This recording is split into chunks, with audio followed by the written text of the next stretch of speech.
Listen up, grown-ups. Now that you have switched to natural gas, here are some important things to know. There are a lot of stinky odors around the house, but if you ever smell the odor of natural gas in the air, which is similar to rotten eggs, leave immediately and simply call 911 or your local natural gas provider. If mom or dad need to dig outside, be sure to call 811 before you do. Grown-ups, take this responsibility seriously. We depend on you to keep us safe.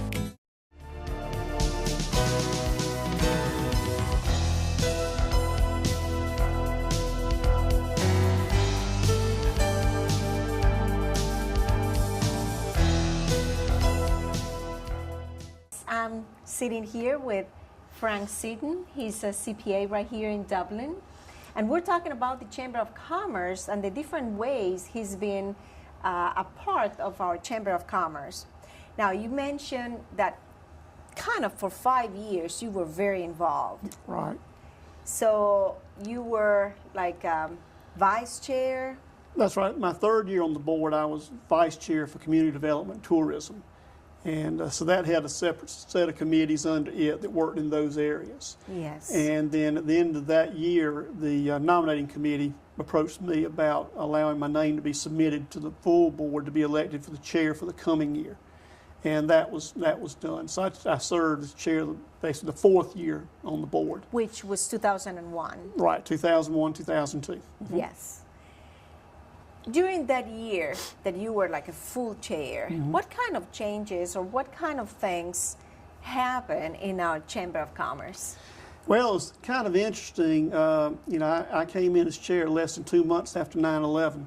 Oh. And even though that had a great impact on everybody emotionally and all, it also had economic impact on the chamber. Yes. Because if you recall, people kind of quit traveling after 9/11. A lot of people stayed home. Hotel occupancies went down, which caused hotel motel tax to go down, which was one of the sources we had for funding in the chamber. Absolutely. So we had some challenges to deal with there budget-wise. But it was a year really. We had some pretty big firsts that year. But let me tell you, having a CPA there was a plus. Well, that helped. It's good having somebody familiar with numbers around any time, I think, when you got a budget to deal with. But during the year we opened the Welcome Center that year. Yeah. And it was kind of funny. I was remembering on the way down here, we went out to the Welcome Center after the Eggs and Issues breakfast one Saturday morning for the ribbon cutting. And past Development Authority Chair Walter McCall, who's deceased now, and I were going to he was chair of the Development Authority at that point. He was a wonderful man. And we were going to go out and raise the flag. Well, I noticed our suits were, if they weren't identical, they were very close. And I looked at him, I said, well, Walter, we look alike. And he looked at me and he said, yeah, and our suits match too. And that's just the way Walter didn't see color. He saw people. Yes. And we just had a little chuckle under the flagpole. But we did open that center out there.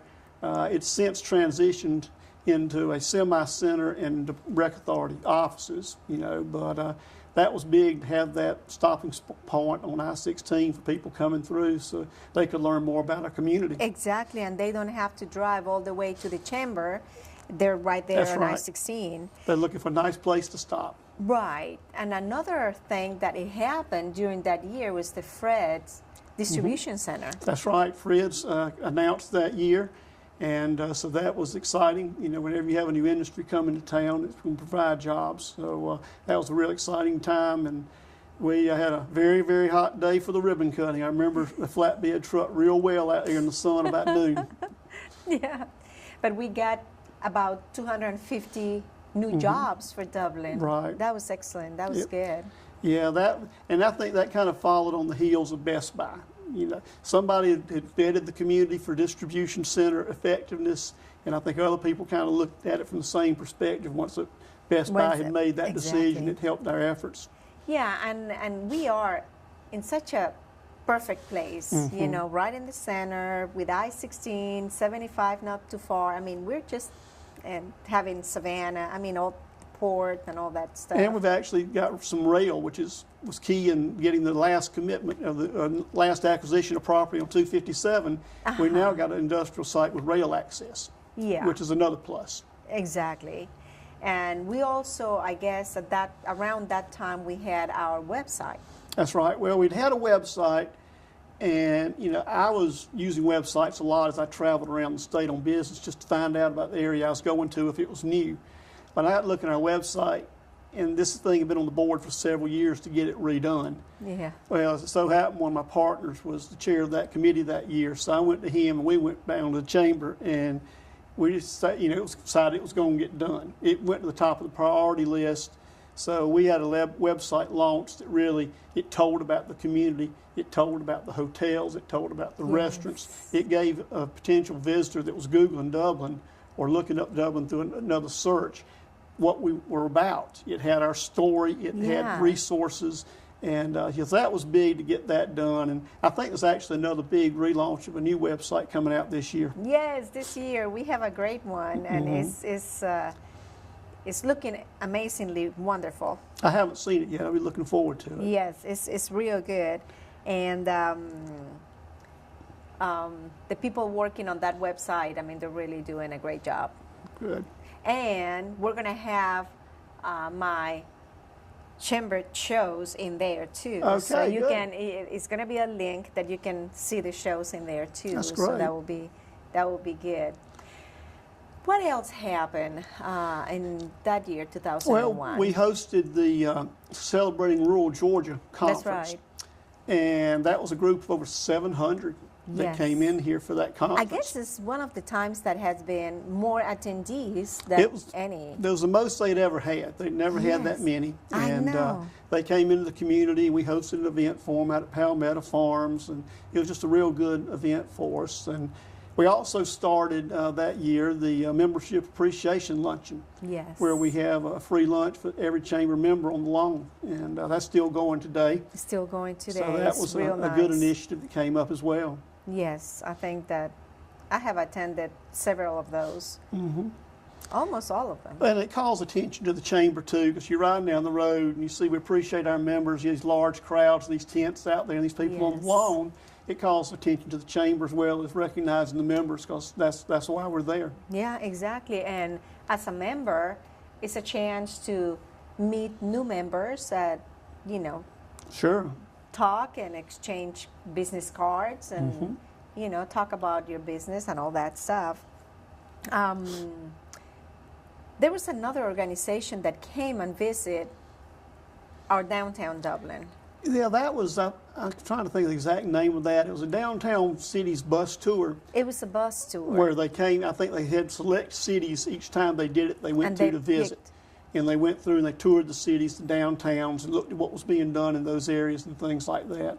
So yeah, that was good. We also had the beginning of the iced tea project, which if you're kind of new to Dublin, that's the trees and the sidewalks right through downtown and along the Yes. sides and the overhanging traffic signals and things such as that. So that's been done in phases, but it was starting up during that year as well. About in that year too.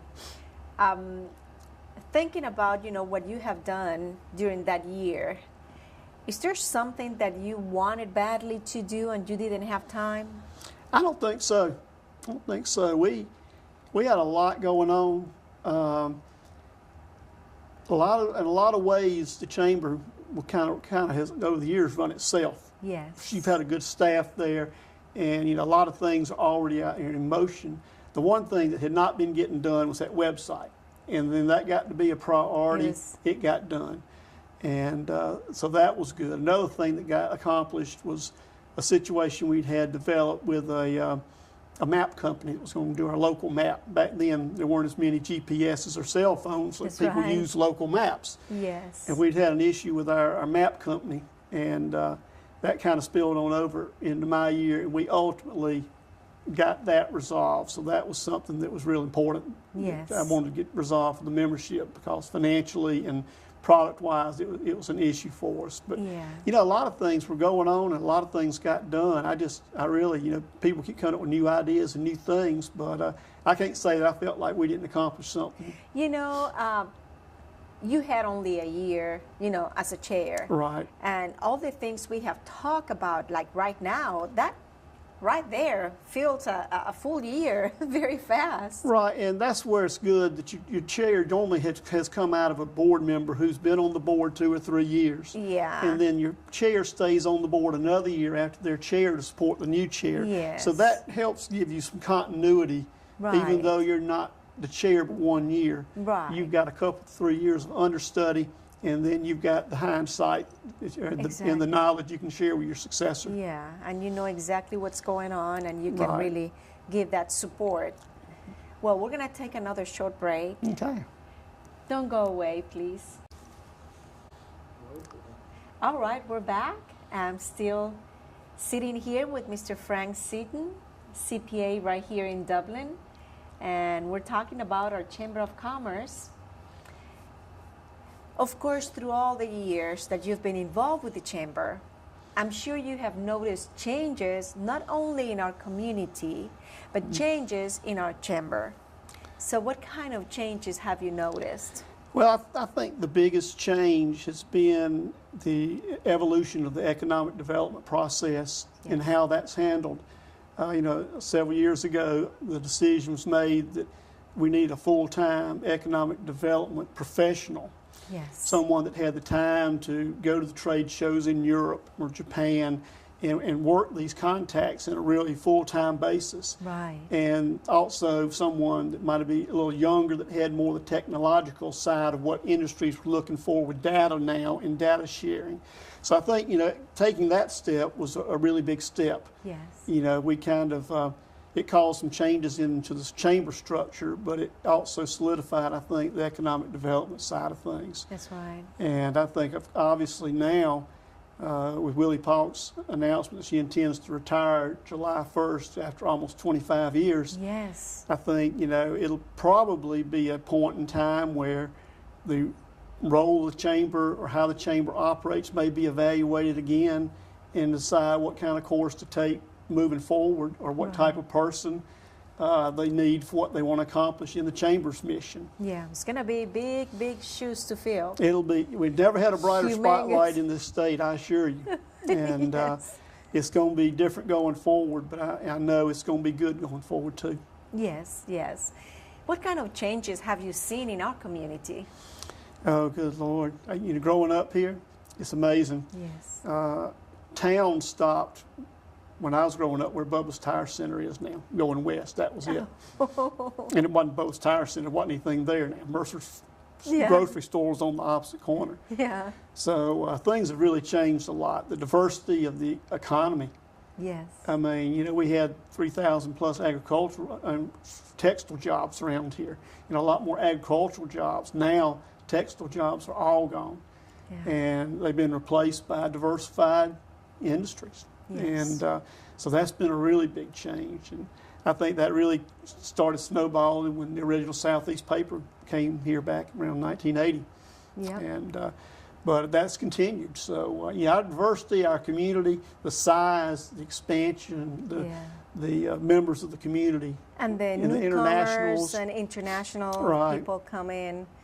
It's, you see people from everywhere here now. And it's a little challenging because in the old day, all your companies were old American-based companies. Yes. And the executives expected to be in Rotary or Exchange or other clubs and working in the Exactly. community.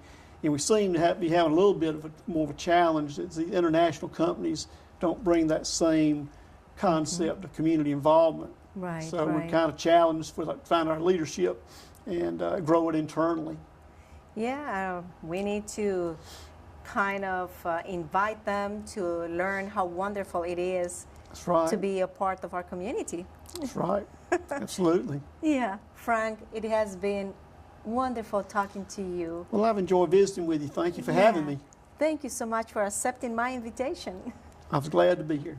Thank you. Thank you. All of you, thank you so much for being with me. Until next time.